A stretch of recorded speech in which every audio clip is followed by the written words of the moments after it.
Hi friends, welcome to my channel. ఎప్పుడు రొటీన్గా తినే ఇడ్లీ దోశ బోర్ కొట్టిందా? అయితే ఒకసారి ఈ పొంగల్ని ట్రై చేయండి. ఫ్రెండ్స్, దోశ ఇడ్లీల కంటే ఈ పొంగలి ఆరోగ్యానికి చాలా మంచిది.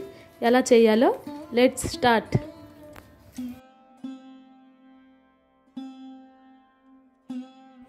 ఫ్రెండ్స్, నేనైతే ఒక గ్లాసు బియ్యం, ఒక గ్లాసు పెసరపప్పు అయితే తీసుకున్నాను. వీటిల్ని 1-2 సార్లు వాష్ చేసుకొని ఒక 20 నిమిషాల పాటు నానబెట్టుకోవాలి. ఫ్రెండ్స్, ఇప్పుడు దీనిలో ఇందాక మనం ఒక గ్లాస్ బియ్యం, ఒక గ్లాస్ పప్పు తీసుకున్నాం కదా, ఆ 2 గ్లాసులకు గాను 6 నుంచి 7 గ్లాసులు వాటర్ అయితే మనం యాడ్ చేసుకోవాలి.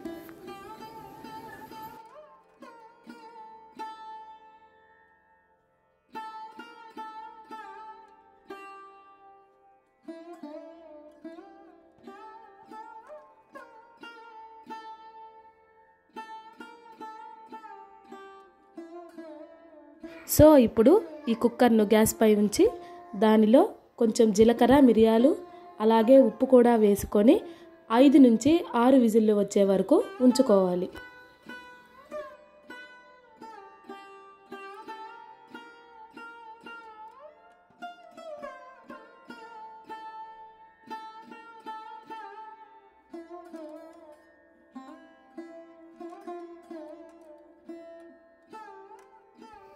సో ఇప్పుడు 5 విజిల్లు వచ్చినాక కుక్కర్ మూత తీసి చూస్తే పొంగల్ అయితే చాలా పర్ఫెక్ట్గా కుక్ అయింది. దీన్ని ఒకసారి మొత్తం కలుపుకొని,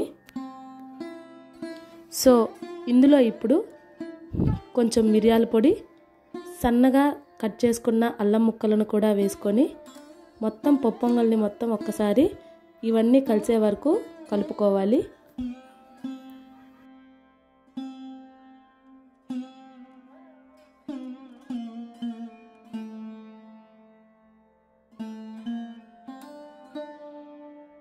సో ఇప్పుడు పొంగల్ కోసం అయితే మనం పోపు అయితే పెట్టుకోవాలి. ముందుగా బాండిల్ పెట్టి ఆయిల్ వేసి దానిలో ఆవాలు, పచ్చిమిర్చి చీలికలు, మినప్పప్పు, పచ్చెనగపప్పు, జీలకర్ర వేసుకొని పొంగల్కైతే పోపు అయితే పెట్టుకోవాలి. కరివేపాకు కూడా యాడ్ చేసుకోవాలి.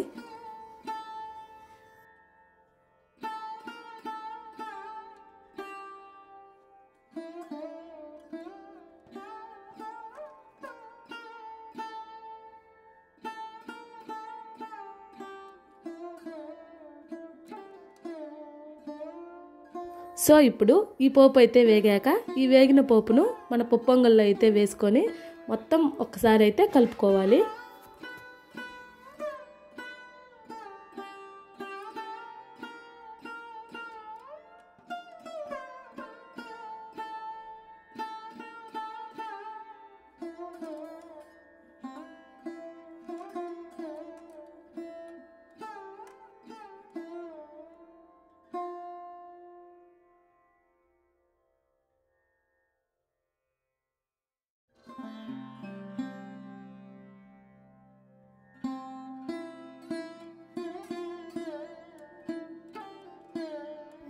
సో ఫ్రెండ్స్, చూసారుగా పొంగల్ అయితే ఎంత బాగా వచ్చిందో.